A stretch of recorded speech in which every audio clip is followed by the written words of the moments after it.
Awaken Terrible Tornado is the next LSSR character coming out in July.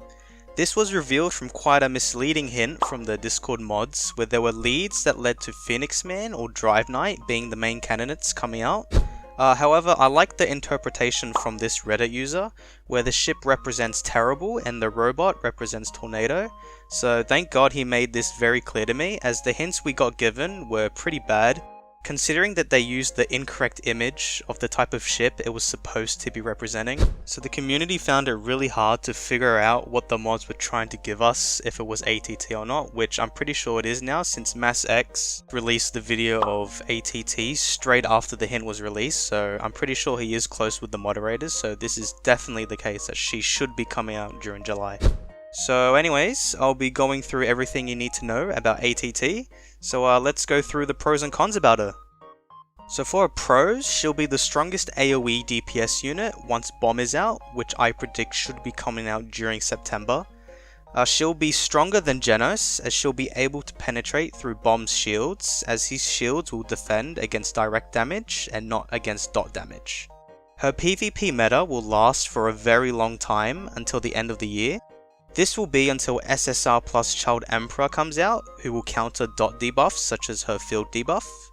She is the crowned queen of PvP, especially during Live Clash, like the whole Live Clash scene will consist of ATT lineups, as she can turn the tides of any battle depending on how long she can live for.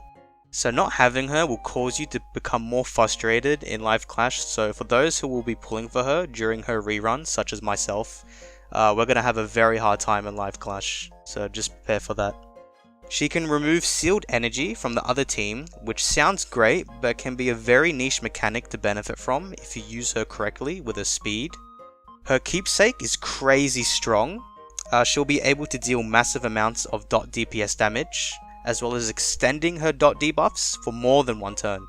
Getting her keepsake is highly recommended, as she hits like a frickin' nuke. And finally, she synergizes very well with many units, such as using either Monsterized Chose or a 5-star Vaccine Man, as their passives will buff her dot damage. She also works well with a Mai, as he will allow her speed to drastically increase and allow her dot to last even longer per battle. And she'll also work well with Drive Knight, as she'll buff his ultimate even further to deal more damage. So for the cons about her, during her debut she will be countered by high crit units such as Genos and RMG, as they'll easily pierce through the tenacity shields that we have from units at the moment, so she's a very squishy character to begin with, but once Bomb comes out then she'll be highly durable. Because of this, her meta will kick in once Bomb comes out, as she'll be one of the only few to be able to pierce through Bomb's resilience shields, unlike Genos. And if you don't have a Mai, then you need to sacrifice a couple of your gears to have speed onto her, since you want her to inflict her field debuff onto the enemies as soon as possible to get the most out of her damage kit. So let's get into her attack skills. So her basic attack attacks a single enemy, dealing 140% of her attack, and she will also grant tenacity to herself, which is scaled from 30% of her max HP.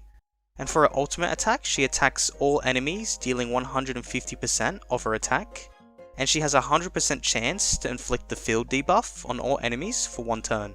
As well as this, before she attacks, she deals 160% of her attack as dot damage, and she also grants a 50% dot bonus to herself. And if you have her keepsake, you will unlock her ultra ultimate attack, in which she attacks all enemies, dealing 180% of her attack, and she has a 100% chance to inflict the field debuff on all enemies for 2 turns. And before she attacks, she'll deal 220% of her attack as dot damage. This is fucking insane, especially if you have Chose or Vaccine Man in your lineups, as she provides so many buffs to her field debuff, which is nuts. She is absolutely insane, and especially with a keepsake. So pull for a keepsake if you have enough keepsake tickets to do so. So before I touch on her passive, for many newer and free-to-play players, you will unfortunately have to choose between either RMG or ATT's keepsake. I did explain each of the benefits in my keepsake tier list video, so check that out if you haven't already, as I'm not going to go in depth right now, but I will go over who to get between the two depending on how you plan to play this game. So if you're more heavily focused on PvE, then pull for RMG's Keepsake, as her 5-star awakening is amazing against bosses and many PvE battles. If you're more heavily focused on PvP, then pull for ATT's Keepsake, as her Ultra Ultimate attack is amazing against enemies in PvP game modes, such as the mini arenas and especially Live Clash. You can wait and pull for either of these keepsakes during their reruns if you don't have enough tickets to pull for at the moment, but you will have to wait an extra 2.5 months, so plan out what you want to do for the future. So moving on to her passive skill, so after taking action, she'll remove all of the enemy's sealed energy once per turn, which will make the enemy unable to inflict fear in the same round after she removes the seal successfully.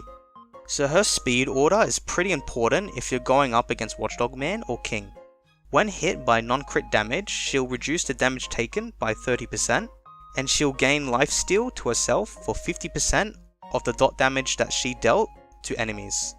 If you limit break her to 5 stars, she'll be able to reduce the non-crit damage taken by 35%, as well as gaining lifesteal to herself for 75% of the dot damage she dealt to enemies. And if you manage to unlock her 5-star awakening, you'll be able to unlock her Uber passive, in which she'll be able to reduce the non-crit damage taken by 40%, as well as gaining lifesteal to herself for 100% of the dot damage dealt to enemies. Her Uber passive will make her have more survivability. However, if you have RMG for instance, she should still be your main priority in unlocking her 5-star awakening first. So ATT's Uber passive isn't as important to unlock if you don't have the materials to do so. Moving on to her enhancements, so for her talent page, her page 3 talents can grant her unyielding, so definitely unlock all of her talents to make her even more tanky. For her damage sigils, you can use sword sigils and 1 piercing sigil to maximize her damage output. And for her support sigils, you can use vitality sigils. In regards to her limit break, you should upgrade her to 4 stars at a minimum. Limit breaking her to 5 stars will only make her more tanky, so she isn't a high priority in getting her to 5 stars straight away. However, if you plan to 5-star awaken her, then you need to 5-star her.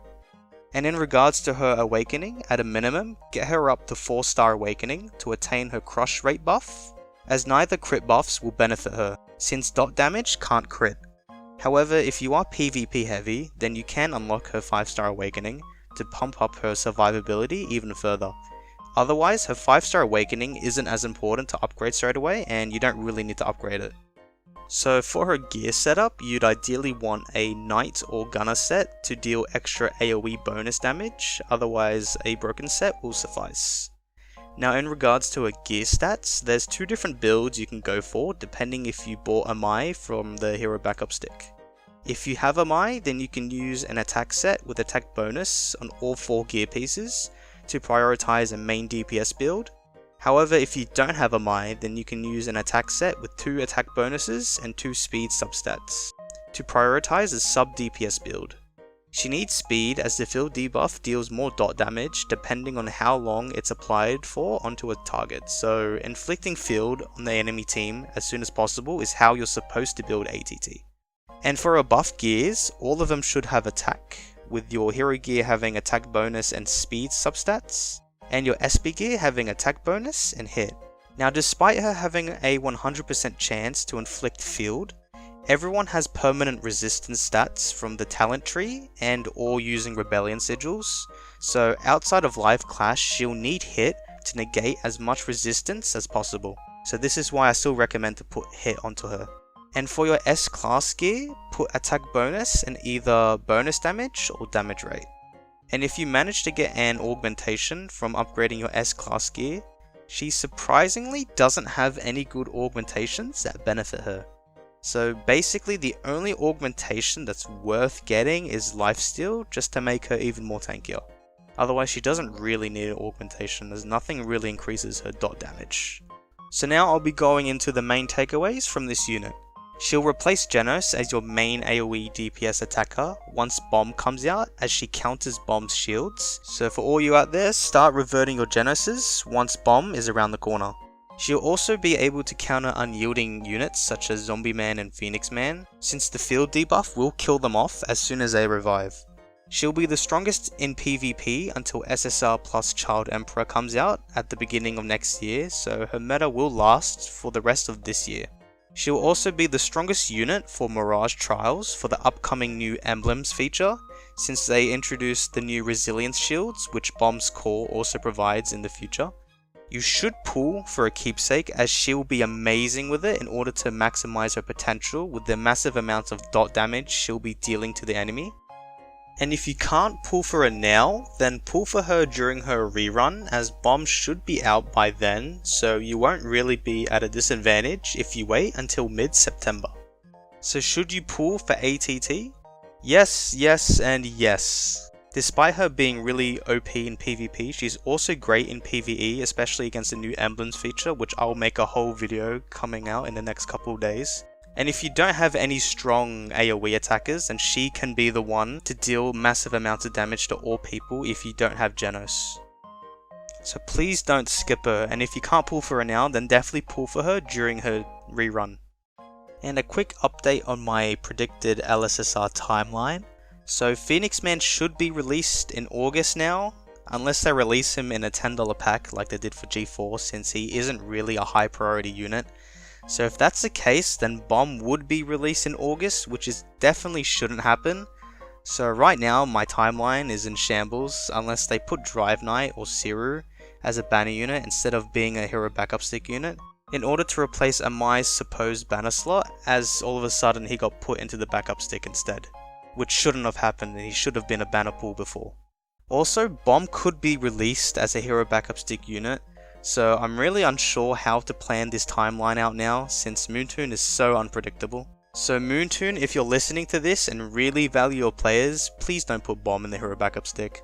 I saw Massek's video on how you only made about $100k last month, which surprisingly isn't as high as I thought.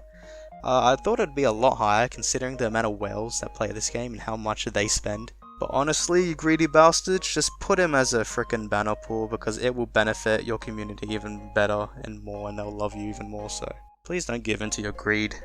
In my timeline as well on the right, I also added SSR Hellish Blizzard in the event category, since she was part of an event in the Southeast Asian servers, so she should be coming out at the end of the year. And another quick update on my current timeline. So with ATT's release being in July now, this has completely fucked up my timeline, as I now have to pull for both Bomb and ATT during their reruns, which suck especially for Bomb since I'll be behind in the overall game, like when I had to pull for Zombie Man during his rerun since I rushed him out so early. Since core characters completely shape up the game, so I'm gonna be really behind if they do release Bomb during September. So unless they put Bomb as a hero backup stick unit, then that will save me personally, but that will be detrimental for all the free-to-play players out there, so I really hope that he is released as a banner unit as planned, since many people missed out on Giro Giro and need to have a new core unit as soon as possible, or else you're just going to lose your community, Moontoon. What's going on here? And that's it for today's video. If you enjoyed the video, please leave a like and subscribe, and feel free to comment down below on any questions about my video or possible future content. Until next time!